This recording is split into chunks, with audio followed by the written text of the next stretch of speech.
My art journey has been a tumultuous one. Growing up, I knew I would be an artist. However, from quitting what I love the most to experiencing a 10-year creative block, I didn't know what I would go through to get here. Let's go back to the beginning. My first encounter with art was when my parents enrolled me in dance lessons.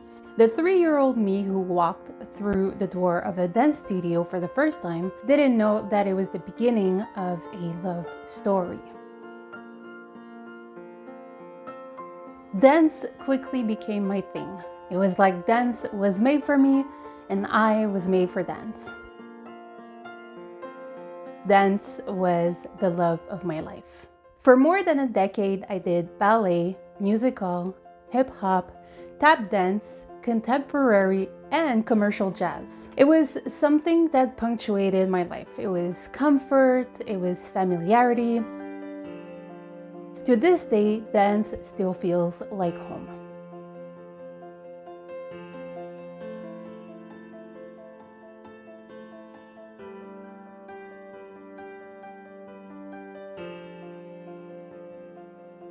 During those years, I also explored other art forms. I was briefly in my elementary school choir. I started painting, drawing, writing, and martial art training. But nothing came close to dance. As you probably guessed by now, I was adamant that I would become a ballerina. For many reasons, I quit dancing in high school. Quitting dance was like uprooting my life. For the longest time, it felt like something was missing. I was disoriented. It was like I had lost all my bearings. However, in high school, I was still on a very artistic path. I took art classes all 5 years. I was also very implicated in student life. And because of that, I was invited to join the team of students who hosted every school event. We would present people and do little sketches in between numbers. It was a crowd-warming thing. I was on the team for 3 years. Doing that activity made me realize that I was craving the rush of adrenaline that comes with performing on stage because it filled a void that I didn't know existed. Being on stage and doing little sketches in front of my school made me want to pursue acting. After all, if I couldn't be a ballerina, maybe I could be a stage actress. So in addition to the after-school program, I started theater lesson. Theater was to me at that moment what dance was to me when I was younger. I love theater. I was lucky in high school because teachers knew that I was going to pursue acting. Some of them were very lenient towards me. I was also writing a lot at the time, so some encouraged me to become a writer instead, but others were very supportive of my acting. For instance, I had an English teacher who let me do films instead of whatever written assignments we had to do. During the last year of high school, there was a big push for us to go to CEGEP. CEGEP is a general and vocational college. You are required to attend one if you want to go to university in this province. As I said, my decision was made. I wasn't going to go to college. Everybody knew that until the cutoff date for applications.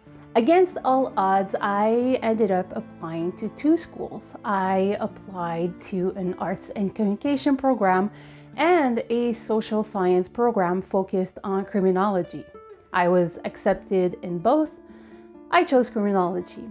If you ask me why I chose to go to college, I don't really have an answer. My parents were very supportive of me going into acting. Nobody tried to convince me that I needed a plan B. However, with a step back, I can tell you that it was a moment in my life when I needed stability, certainty, and security. I needed to feel in control of something.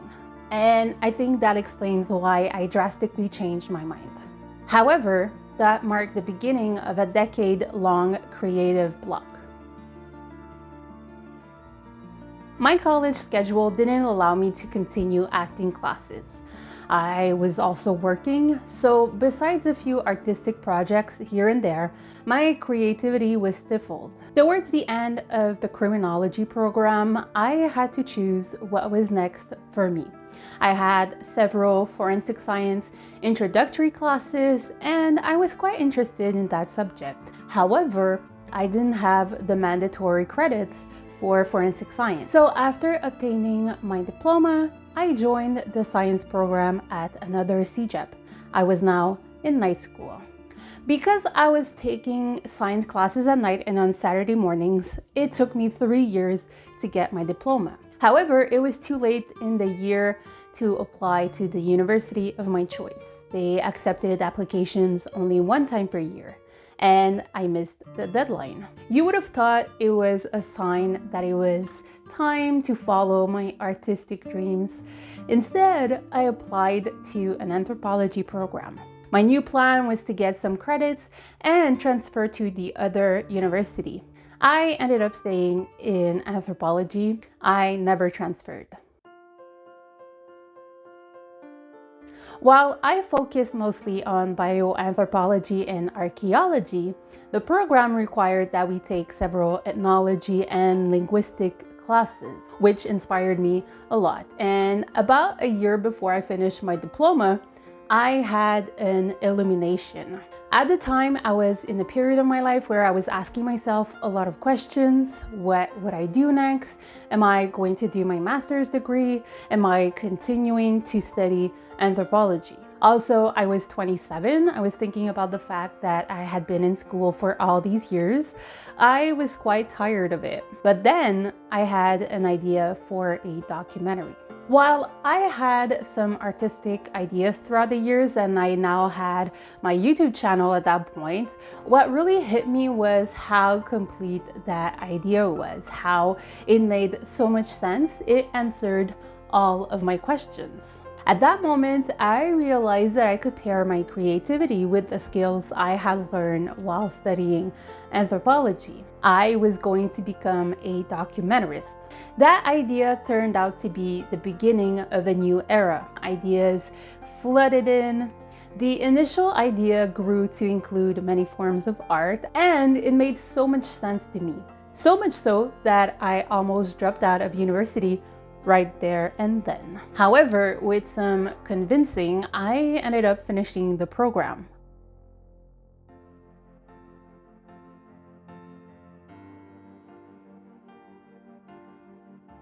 Once I was done with my bachelor's degree, I took a gap year. It turned out to take 2 years because I had to figure out where to start. I knew it was going to be a big commitment. I just needed to find the right angle. During those 2 years, I have tried a lot of things. There were a lot of trials and errors. I've learned a lot of things about myself. I figured out what I wanted to do and what I didn't want to do. When my gap year started, I didn't know if it would be a disaster or the best thing ever, but I had to give it a try. It felt like I was jumping out of a plane without a parachute. I also had an adjustment period as I didn't have school anymore, but I started to chisel my idea. Nothing went as I thought it would, but it helped me clarify my project. During those 2 years, I also went back to various art forms that I had previously stopped doing. I wanted to dive back into my creativity. Those 2 years sparked an interest in the media and entertainment industry. When I started my gap year, my project wasn't really coherent. I had a lot of ideas. I was all over the place.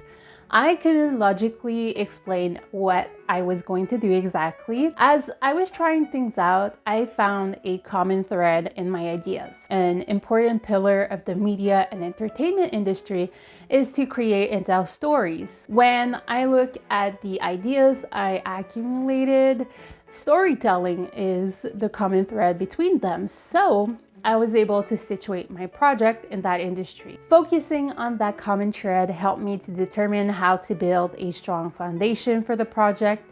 It also gave me a direction. It is also a path that can open the doors to many ventures in the future. My goal is now to build in that direction. I am still finding my groove, but I'm very excited to see where that will lead me. As I'm recording this video, my goal is to put myself out there. I want to show who I am as an artist and what it is that I do. It is the beginning of something big.